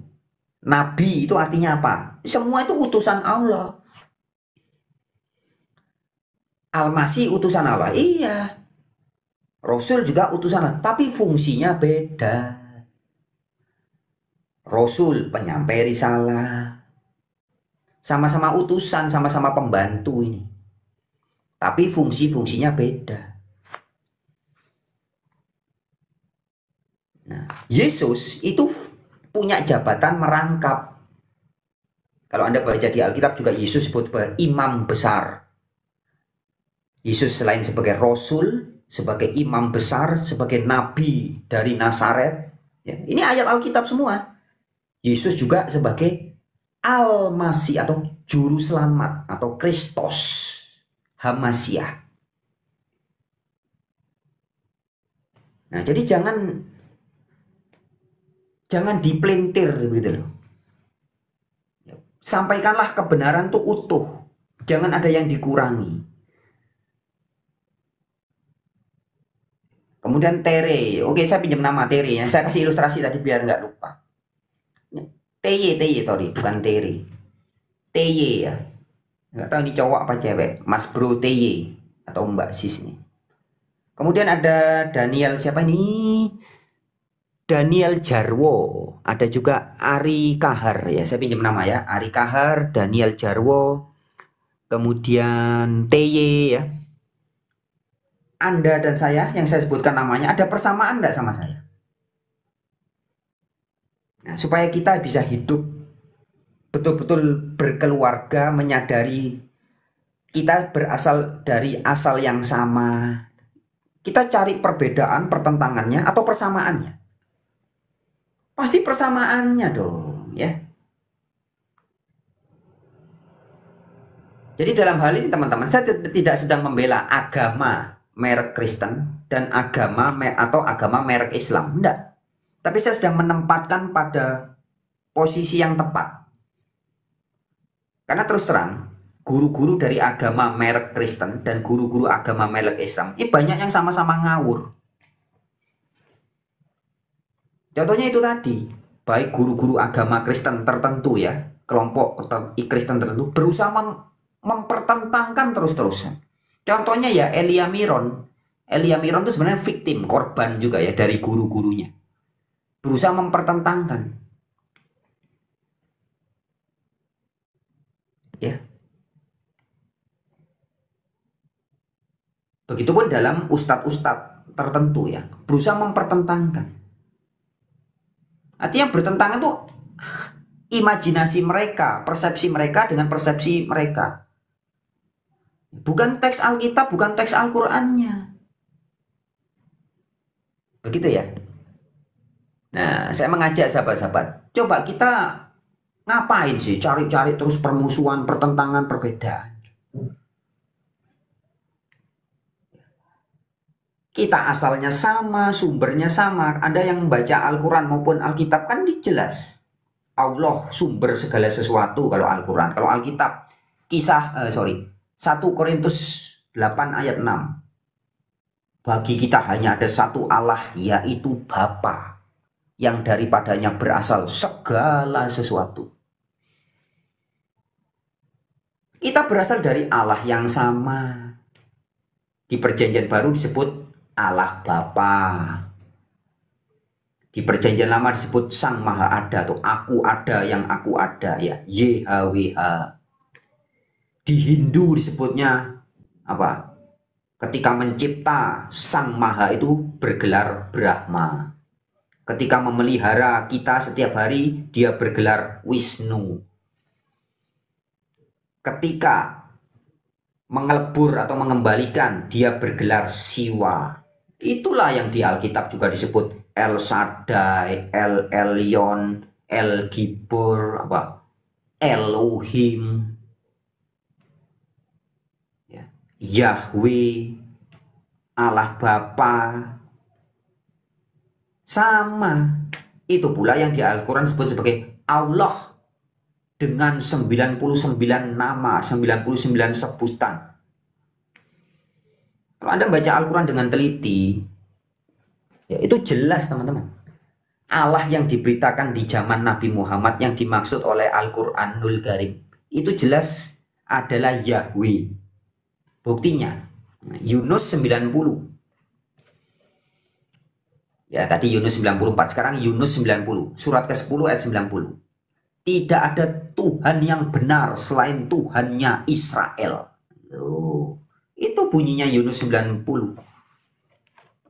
Ketika Fir'aun hampir mati dan hampir tenggelam itu, dia mengaku sungguh tidak ada Tuhan yang benar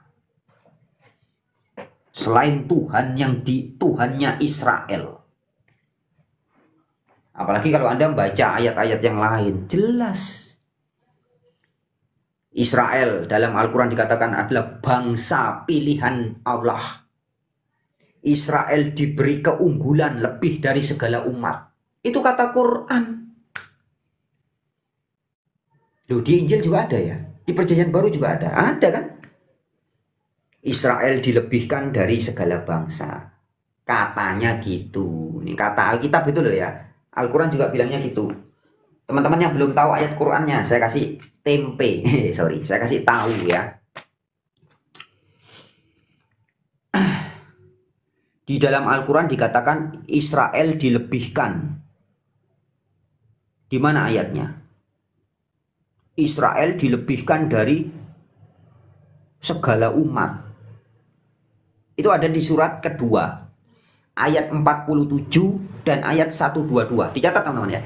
Surat Al-Baqarah ayat 47 dan ayat 122. Israel itu bangsa yang dilebihkan dari segala umat. Itu kata Quran. Bukan kata Frans Donald. Duh, kata Alkitab juga gitu. Iya katanya. Sekarang kita buktikan.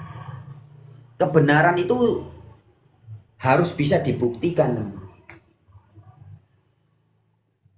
Benar enggak? Kita kalau menafsirkan dulu 2000 tahun yang lalu, kata Alkitab, bangsa Israel dikhususkan, dilebihkan dari bangsa lain. Kemudian tahun 700-an, kata Al-Quran, bangsa Israel dilebihkan dari segala umat dulu. Sekarang bagaimana? Ya tinggal dicek teman-teman. Jadi kalau ada buku nulis sinar matahari itu panas, itu buku keluaran tahun berapa? Oh, buku tulisan abad keempat bilang sinar matahari itu panas. Kan dulu. Bener apa enggak? Enggak usah bingung. Coba kita cari dulu yang nulis siapa. Bisa dipercaya enggak ini tulisannya? Gelarnya dia apa? Dia sekolah di mana? Enggak perlu dong. Ya. Mau itu tulisan abad keempat, sinar matahari itu panas. Nah, bener apa enggaknya? Kita cek sekarang. Ini di Indonesia lagi malam, besok pagi, besok siang ada sinar matahari. Anda cek sendiri. Enggak usah tanya ustadz, ulama, pastor, guru Anda, enggak usah. Anda buktikan sendiri. Sinar matahari itu panas apa enggak? Anda buktikan sendiri. Gitu cara membuktikan kebenaran itu. Oh bener ya. Nah sudah selesai. Enggak peduli siapa yang nulis sinar matahari itu panas. Enggak usah ngurusi. Buktikan saja. Nah sekarang kita kembali ke tadi. Jika ada ayat Bible maupun ayat Quran mengatakan bahwa bangsa Israel dilebihkan dari segala umat, kita buktikan kalau oh itu kan mungkin dulu ya. Mungkin itu abad ke-7, abad ke-8 atau abad pertama dulu. Sekarang bagaimana? Nggak usah ribet, nggak usah debat teman-teman. No debat. Anda tinggal buktikan saja. Bangsa Yahudi, bangsa Israel sampai hari ini. Teknologi di dunia nomor 1. Teknologi kesehatan nomor 1. Teknologi informasi, IT, AI, semua dari Israel. Anda sekarang kita bisa live, kita bisa pakai internet, kita bisa pakai satelit, menikmati jasa-jasa orang Yahudi. Teknologi pertanian yang terbaik. Padahal itu negara dari dulu perang terus. Kok sempet-sempetnya loh buat teknologi yang paling canggih di bidang pertahanan, di bidang AI, di bidang pendidikan, di bidang pertanian. Terbukti kan? Meskipun dia negaranya kecil, tapi dilebihkan dari bangsa-bangsa lain. Loh, berarti Al-Quran benar. Berarti Alkitab benar. Gitu cara menafsirkannya. Jangan, oh karena ditulis di Alkitab pasti benar. Karena tertulis di Al-Quran, Israel dilebihkan, berarti pasti benar. Jangan asal percaya teman-teman ya. Kita putra-putri Nusantara sering saya sampaikan. Kita itu harus biasa, kebenaran itu harus kasunyatan, kenyataan. Bukan hanya katanya, ceritanya. Jangan. Oke? Jelas ya? Saya kasih bonus ya. Tadi sudah selesai berarti ya. Nah, siapa yang ngasih? Hello Om Franz, Candy Kimberly. Loh, saya dipanggil Om. Kapan saya nikah sama tantemu? Hai Candy Kimberly. Kapan saya nikah sama tantemu? Hah? Kok panggil saya Om? Besanda ya. Oke, saya kasih tambah bonus ya. Tambahan teman-teman, tadi kita sudah membahas tentang bahwa Isa di Al-Quran adalah Yesus di Alkitab. Very clear ya, terbukti sudah. Jadi yang selama ini berpandang atau beranggapan berbeda itu hanya ternyata salah paham, gagal paham, dan kemudian berpaham salah ya, gara-gara salah tafsir ya. Itu ya singkatnya. Saya kasih tambahan bonus tentang kebenaran atau kasunyatan. 2-3 harian yang lalu ya, saya sempat membuat video di TikTok ini tentang Allah yang benar, Allah yang asli. Alkitab kalau Anda baca Bible kan banyak cerita Allah Bapa itu begini, begono, begene ya. Yohanes 4 ayat 24. God is spirit. Allah itu roh. Kata Yesus itu yang bilang. Anda buka di Al-Quran. Allah adalah zat yang maha suci dan maha mulia. Kata Quran. Anda baca kitab-kitab Weda, Bhagavad Gita, kitab-kitab agama lain. Dia adalah Atman, dikatakan. Yang percikannya ada di dalam diri kita. Katanya. Semua itu kan katanya. Kata Alkitab begitu, kata Al-Quran begitu, kata Weda begitu. Tapi ada narasi dengan pemilihan kata yang berbeda, tapi bermakna sama. Perhatikan teman-teman ya. Allah yang diberitakan di Al-Quran adalah adanya di mana?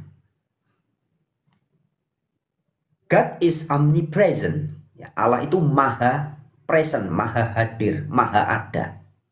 Jadi sekarang teman-teman, saya pinjam nama sekali lagi ya. Ada TY, yang masih bergabung siapa nih? Cuman sedikit nih.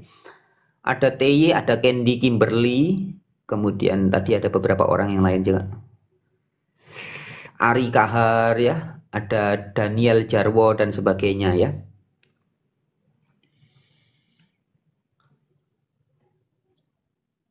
Anda bisa merasakan enggak yang dikatakan dalam kitab-kitab suci, God is omnipresent? Artinya apa? Allah maha hadir. Lo hadir lo sekarang. Teman-teman lagi dengerin, telinganya berfungsi mendengarkan suara saya melalui perantaraan TikTok ini ya. Perantaraan frekuensi gadget Anda. Matanya juga bisa menangkap bayangan saya. TY, kemudian tapi disapa Candy Kimberly. Anda bisa melihat saya. Anda sadar nggak sekarang? Allah itu maha hadir, itu maha ada. Anda tahu nggak yang Allah? Saya kasih tambahan kata kunci. Menurut Alkitab, surat Yohanes 1 Yohanes pasal 4 ayat 12, ayat 13, ayat 14, ayat 15, ayat 16. Allah Bapa di dalam kita. Sekarang saya tanya, ya. Jadi kata kunci yang pertama tadi, kata Yesus, God is spirit, Allah itu roh. Kata Al-Quran, Allah itu zat. Di Alkitab dikatakan Allah Bapa itu yang adalah roh itu di dalam kita. Nah, saudari atau saudara Mas Bro TY, Anda bisa merasakan nggak? Di diri Anda yang Allah Bapa itu yang mana? Nah, ini permasalahannya. Kalau Anda baca di dalam Kisah Para Rasul pasal 17 ayat 28 sampai 29 juga diberitahu. Kita hidup di dalam Allah. Kita ada di dalam Allah. Kita bergerak di dalam Allah. Sekali lagi ya, ini yang mumpung ada beberapa yang masih nonton, ada Candy Kimberly, ada TY ya, dan lain-lainnya. Jadi Anda sekarang Anda mandi, makan, tidur, kalau punya suami atau istri ya, itu kita lakukan semua itu di dalam Allah. Karena Allah adalah roh, bukan pribadi, bukan sosok kayak hantu gitu ya, bukan.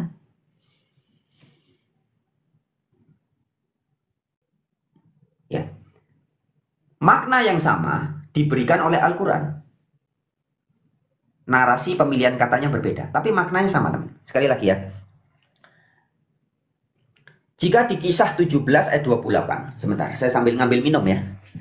Di Kisah Para Rasul pasal 17, Kisah 17 ayat 28 sampai 29, dikatakan bahwa kita hidup di dalam Allah. Kita ada di dalam Allah. Kita bergerak di dalam Allah. Dengan narasi yang berbeda, tapi maknanya sama, disampaikan pula oleh kitab-kitab Hindu. Sang Yang Widiwasa itu, Wiyapi Wiyapake. Meskipun dia itu asintia atau tak, itu tidak, sintia itu terpikirkan, tak terpikirkan, dia itu tak terungkapkan, nirwikara, tapi dia itu wiyapi wiyapake, meliputi segala sesuatu.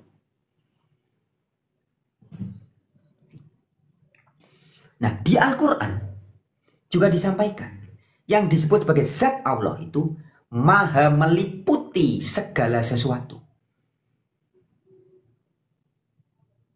Ini Allah yang asli, teman-teman. Allah itu zat yang meliputi segala sesuatu. Surat An-Nisa ayat 126. Surat Fusilat ayat 54. Begitu bunyinya. Allah maha meliputi segala sesuatu. Jadi Anda, saya, ini kita semua diliputi oleh Allah. Surat Al-Isra ayat 60 juga. Allah maha meliputi segala manusia. Nah, sekarang Anda ini diliputi zat Allah. Atau kalau bahasanya Alkitab, roh Bapa. Masalah Anda sadar enggak? Sadar enggak? Ini permasalahannya.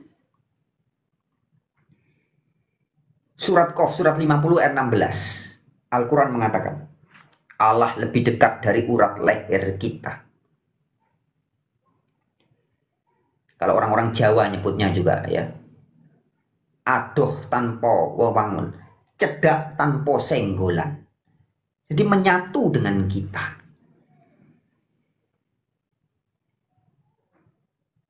Bagaimana dengan teman-teman yang tidak percaya Bible, Al-Quran, Weda, yang ateis misalnya? Perhatikan teman-teman baik-baik. Anda buka Bible, Al-Quran, apa yang didefinisikan sebagai maha pencipta dan bukan ciptaan.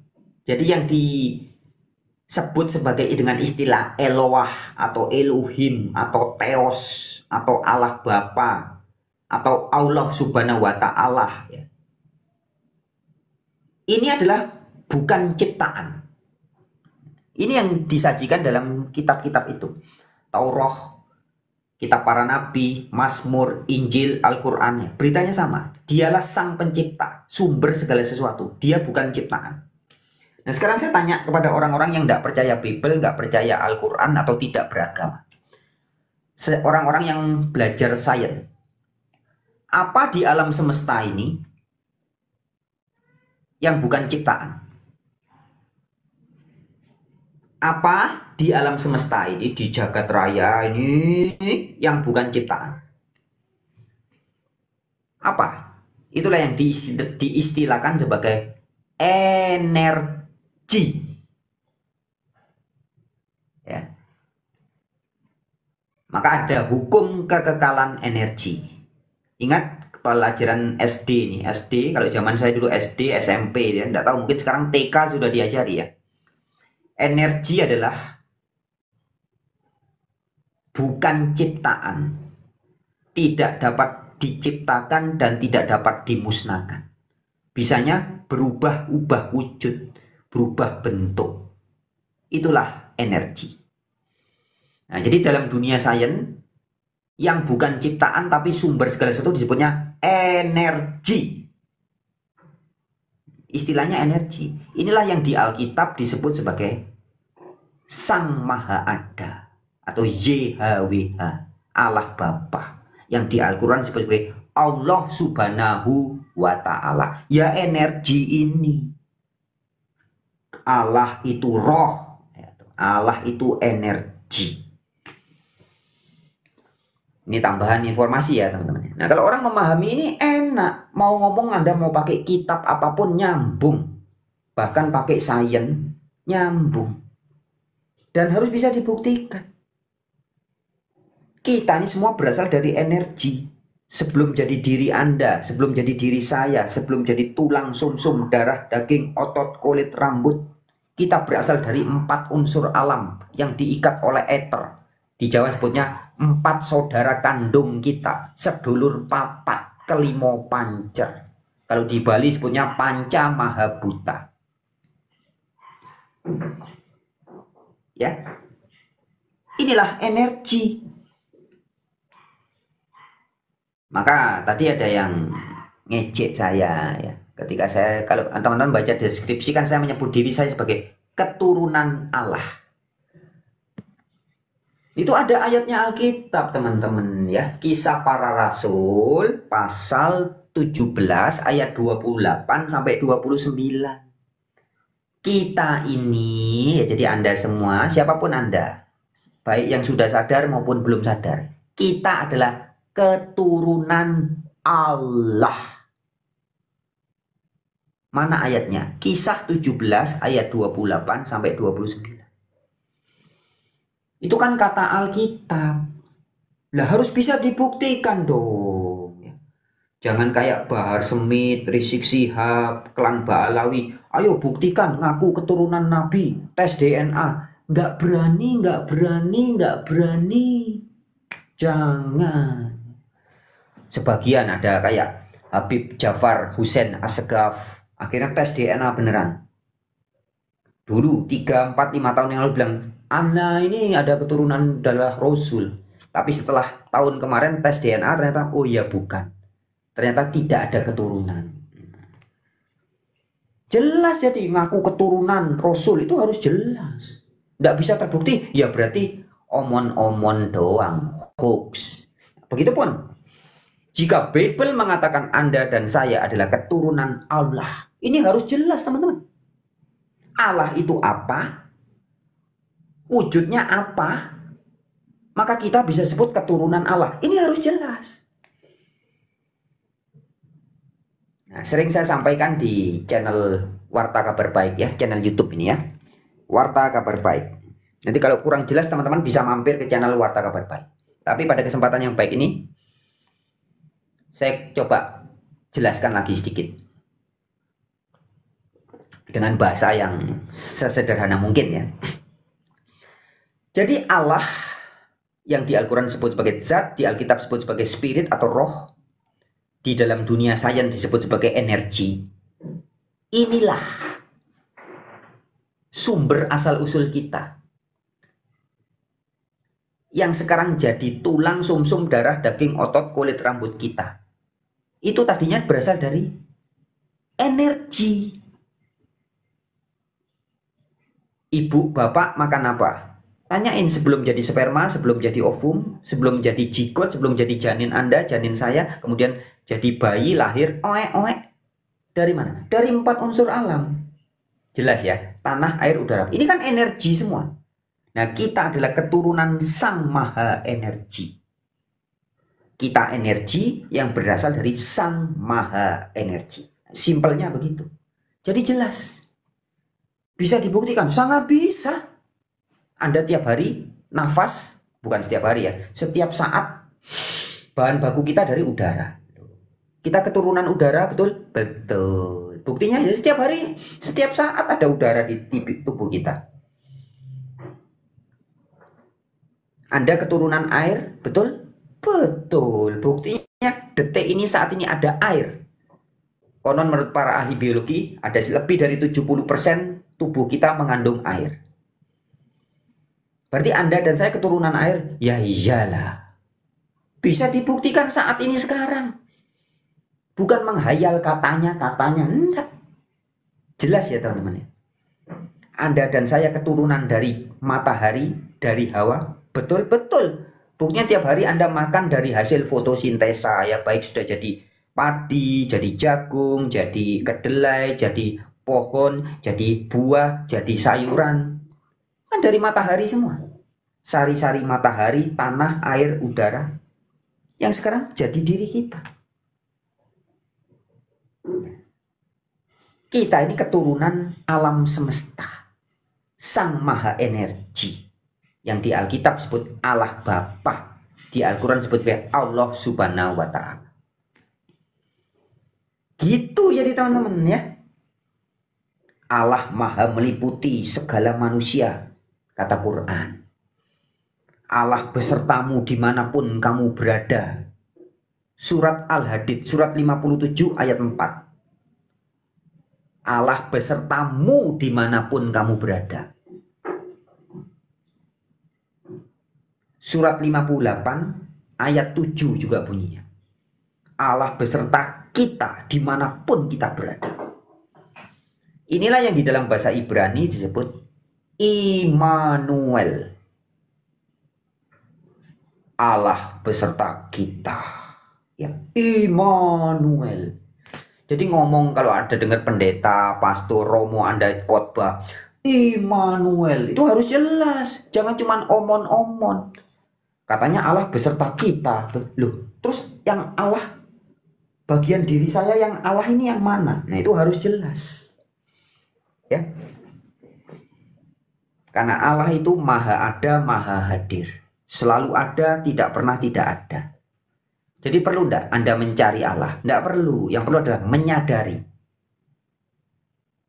Ya. Yang diri saya yang Allah itu yang mana? Karena Allah sudah selalu Immanuel beserta kita.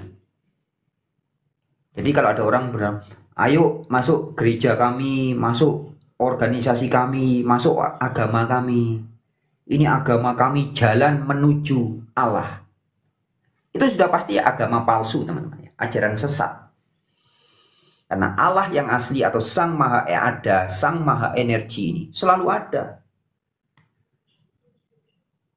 Jadi kalau ada orang mau mengajak Anda menjumpai Allah, dikasih syarat harus gini dulu, belajar bahasa Ibrani dulu, bahasa Yunani dulu, bahasa Arab dulu, sekolah dulu, berritual begini dulu, harus rajin begini dulu, nanti bisa ketemu. Kapan? Kalau sudah meninggal, insya Allah ketemu Allah. Itu sudah pasti Allah palsu ya. Allah yang asli itu selalu ada, tidak pernah tidak ada. God is omnipresent. Dia lebih eksis dari udara, lebih eksis dari air. Nah, kalau udara aja setiap hari kita bisa ketemu, air setiap saat ada di diri kita.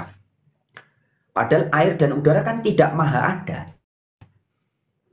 Buktinya tidak maha ada, bisa dibuat suatu kondisi kedap air, kedap udara. Tapi kan nggak bisa dibuat kondisi kedap Allah. Ada suatu keadaan, ruang, dan waktu tidak ada Allah. Tidak bisa. Karena God is omnipresent. Sampai sini bisa ditangkap ya teman-teman ya. Terima kasih juga buat sebagian komentar tadi ada yang kejang-kejang. Ya tidak apa-apa, biasa.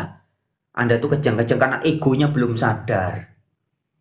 Ya, tidak paham yang saya sampaikan. Sehingga marah-marah, kejang-kejang, maki-maki. Tidak apa-apa, belum nyampe aja ya. Frekuensinya belum nyambung ya, servernya beda ya.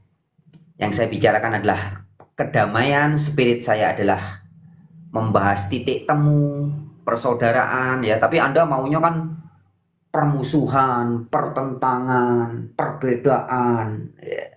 Jadi nggak nyambung. Oke ya, sekian dulu teman-teman. Mudah-mudahan video ini nanti malam bisa saya download dan saya masukkan ke YouTube ya. Jadi teman-teman yang belum menyimak dari awal bisa disimak lagi siaran ulangnya di YouTube. YouTube-nya Warta Kabar Baik. Bagi yang belum subscribe silakan mampir ya teman-teman ya. Oke, sekian aja. Terima kasih ya. Terima kasih sekali lagi buat nama-nama yang tadi sudah saya sebutkan juga. Oke. Rahajeng, Rahayu Sagung Dumadi, semoga segala makhluk berbahagia.